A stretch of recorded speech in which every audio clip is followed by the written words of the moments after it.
I want to bring in retired Lieutenant General Steph Twitty, former deputy commander of the U.S. European Command.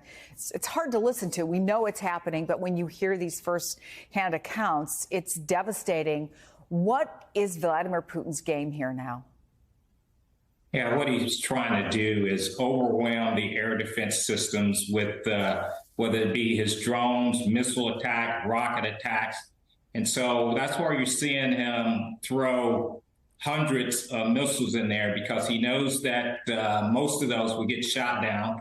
The Ukrainians are shooting about 75% of those missiles down. About 25% are striking the target. And his intent is to put the Ukrainian people in misery so that they will either capitulate or come to the bargaining table. And as you know, the Ukrainians have shown great determination and resolve. So he's going to be at this for a while until he breaks the Ukrainian people, or until he runs out of missiles and drones to be able to conduct this type of warfare. And I wouldn't consider this warfare, by the way. This is nothing more than terror.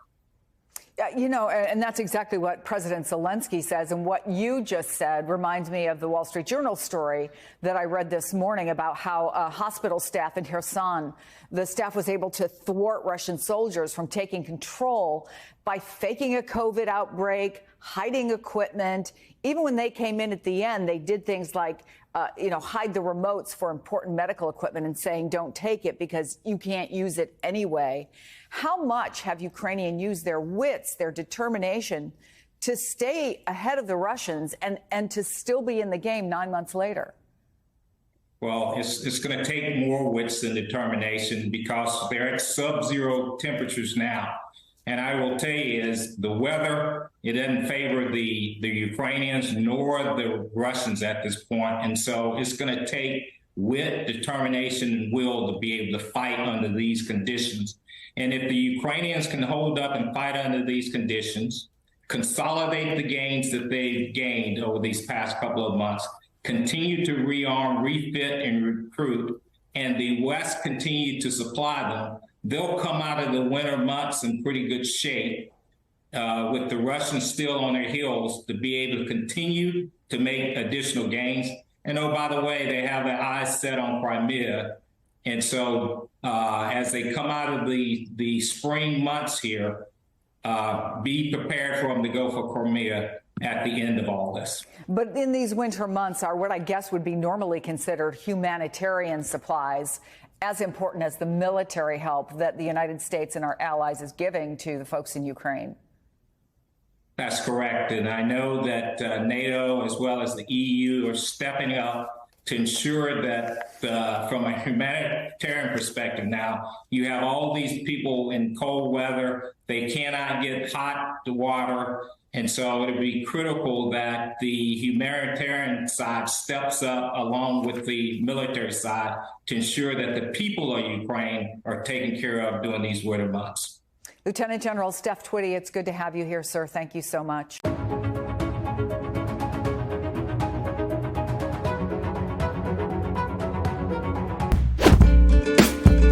In the deadly mass shooting in Chesapeake, Virginia, city officials now say the shooter left behind a note referring to killing himself and others. ABC's Jay O'Brien is live in Washington with more on that. Hi, Jay. Hi, Diane. Yeah, the city of Chesapeake today confirmed the existence of a message written on the alleged shooter's phone. In it, that suspected gunman, Andre Bing, a store manager at that Walmart, complained about his colleagues and referred to murder. Police also confirming today Bing bought the 9mm pistol they say he used in the attack just hours before the rampage. This, as we're hearing from a survivor, Jesse Wilczewski, who believes this attack was targeted, saying the shooter was hunting for victims and let her go because she was a new employee, only on the job 5 days. Here's what she told me. And he had the gun pointed at me. And then he went like this and put the gun up. And then he just looked at me and said, Jesse, go home. Survivor Jesse Wilczewski says the shooter fired into the room and then returned, shooting again. She says she believes she was spared because she was new. Why do you think he told you to leave? I don't know. I don't know. I had only been there 5 days. The city of Chesapeake identifying the 6 killed as Lorenzo Gamble, Brian Pendleton, Kelly Pyle, Randall Blevins, Tynika Johnson, and a 16-year-old male whose identity is being withheld because he's a minor. Brianna Tyler, only on the job at Walmart 2 months, says she thought it was a drill. He didn't point. He literally just put the gun up and just started shooting aimlessly at anything and everything that was moving in the room. This new video filmed years ago by a coworker showing the suspect, Andre Bing, working in the store. Fellow Walmart employees described him as a loner who sometimes clashed with colleagues, but they say they never expected him to be violent. The 31-year-old died at the scene of an apparent self-inflicted gunshot wound. Now, this investigation is still ongoing. The FBI is reviewing evidence it seized from the suspect's home, as well as evidence collected at that Walmart, now closed, and a crime scene. Diane? All right, Jay O'Brien, thank you. For millions of Americans, it's a day of cherished traditions. And as Americans, we certainly value those traditions. But it's also important to unpack the myth of Thanksgiving. It is a holiday riddled with historical inaccuracies, built on this myth that the indigenous welcomed their colonizers with open arms and ears of corn. Well, happy Thanksgiving to you too, Joy Reid. On Wednesday, the MSNBC host opened her show by starting to, quote, unpack Thanksgiving despite it being a cherished tradition for Americans. Let's bring in Tom Shalhoub, comedian and Fox News contributor. Tom, not getting the thanks in her Thanksgiving message there.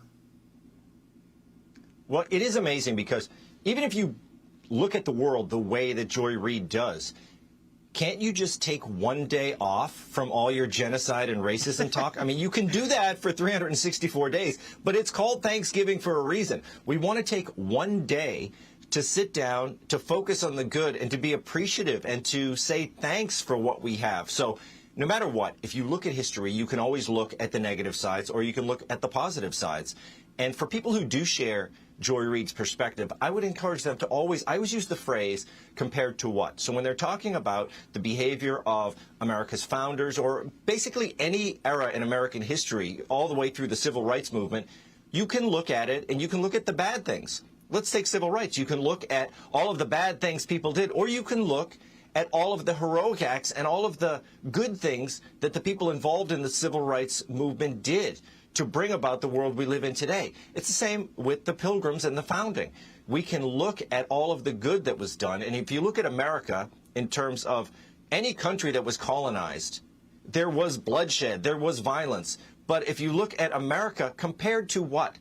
Compared to all of these other civilizations, we stack up pretty well. Well, and she has, her worldview, as you're pointing out, is really the glass is half empty, not half full. But, it occurs to me, Tom, that eventually people get tired of the negativity. Am I wrong there? I think they are.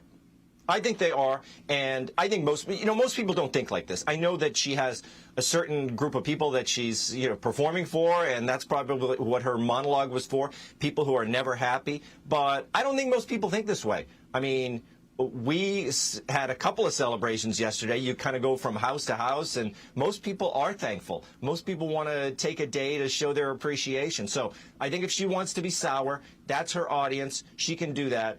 But I would say most of America doesn't feel that way. I agree with you. I am thankful for my family, friends, the turkey I had, the football I watched, and for Tom Shalhoub getting up and coming on with us. Tom, thank you very much. Have a great weekend. Thanks, Griff. Thank you. All right. I'm Steve Ducey. I'm Brian Kilmeade. And I'm Ainsley Earhart. And click here to subscribe to the Fox News YouTube page to catch our hottest interviews and most compelling analysis. President Vladimir Putin has been urging families of Russian servicemen not to believe what they read online about the war in Ukraine. He made the comment during a televised meeting with a group of women described as mothers of service personnel. He said nothing can be trusted on the internet, and he praised the mothers for raising children who are fighting in Ukraine. He said he was aware that some of them had lost their sons and that he shared their pain. I've been asking our Russia editor, Steve Rosenberg, what sort of reaction Mr. Putin got from the mothers. All we saw on Russian state television so far were President Putin's introductory words. He made a short speech, but basically 9 months into this war, what Vladimir Putin still calls his special military operation in Ukraine, 9 months after invading Ukraine, this is an attempt by the Kremlin to try to show the country here that he cares about his soldiers who are fighting in this operation, and he cares about the families of the soldiers. So, for example, he said, I personally and the whole leadership of Russia shares the pain. Nothing can replace the loss of a child, he said. He said he would do everything to make sure that the families, the mothers, are not forgotten. As you mentioned before, Tim, he said that life is more complicated than they show it on TV and on the internet. He said also that he claimed to speak from time to time on the telephone to some of the soldiers fighting in his operation. And he finished by saying that the soldiers were heroes. Now, I think we need a little bit of context here. First of all, this wouldn't be happening. There wouldn't be any war, any special operation, if Vladimir Putin himself hadn't taken the decision 9 months ago to order his soldiers into Ukraine, into a sovereign neighbouring country.